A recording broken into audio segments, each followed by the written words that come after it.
NDRF SDRF এর টাকা কেন্দ্র সরকার দিয়ে দেয়। তো সেই টাকায় লুটমারি শুরু হয়েছে, ত্রাণ প্রত্যন্ত এলাকায় পৌঁছাচ্ছে না। এবং আরো একটি ঘটনা, যে একটি গ্রামের 750 850 কাঁচা বাড়ি যদি একটি টর্নেডোতে উড়ে যায়, তাহলে প্রধানমন্ত্রী আবাস যোজনা গ্রামীণের উপভোক্তা হিসেবে এরা এতদিন বাড়ি পায়নি কেন, এ প্রশ্ন ওঠে।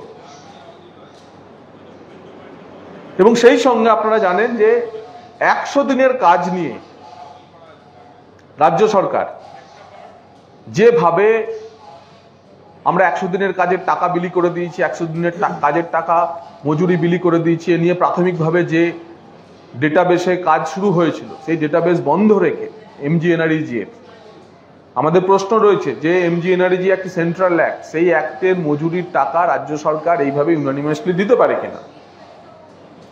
আর তারপর পার্টি অফিসে ফর্ম ফিল আপ করিয়ে যে টাকা বিলি শুরু হয়েছে ব্যাংক ডিটেলস কালেক্ট করে কোনো উপদেষ্টা সংস্থার মাধ্যমে, এখন দেখা যাচ্ছে যে এখানেও প্রকৃত উপভোক্তারা টাকা না পেয়ে, মজুরির টাকা না পেয়ে তৃণমূল ভোটের আগে তার ক্যাডারদেরকে টাকা বিলি করেছে।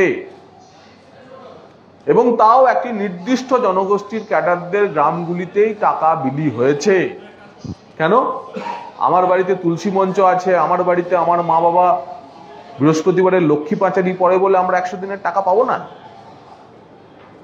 তাই যেভাবে রং দেখে, জনগোষ্ঠী দেখে এবং ভোটের অঙ্কে 100 দিনের টাকা বিলি করা হয়েছে, তাও বুমেরাং হবে পশ্চিমবঙ্গের মানুষ যারা চোর ধরো জেল ভরোর মন্ত্রে দীক্ষিত হয়ে আগে ওই 100 দিনের টাকা মজুরির টাকা যারা চুরি করেছে তাদেরকে সেই টাকা উদ্ধার করে কেন্দ্র সরকারের যে শর্ত দিয়েছে সেই শর্ত আগে পালন করার মাধ্যমে তারা ওই চোরেদের পকেট থেকে টাকা নিতে, উদ্ধার করা টাকা নিতে উৎসাহী।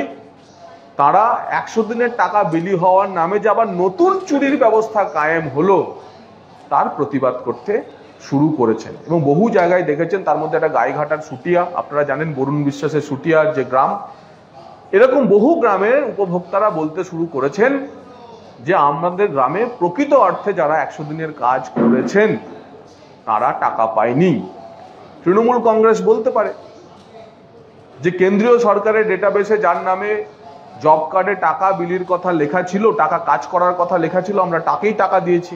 তাতে আরো প্রমাণ হয় যে অভিযোগ ভারতীয় জনতা পার্টি করছে যে ভুয়ো জব কার্ড তৈরি করে, মিথ্যে মাস্টার রোল তৈরি করে বহুজনকে টাকা পাইয়ে দিচ্ছে। তাই আজ যদি জনগণের মধ্যে মজুররা বলতে শুরু করে যে আমরা কাজ করে টাকা পাইনি, অনেকে কাজ না করে টাকা পেয়েছে, তাতে প্রমাণ হয় যে 100 দিনের কাজে চুরির টাকা আটকে নরেন্দ্র মোদী উচিত কাজই করেছেন।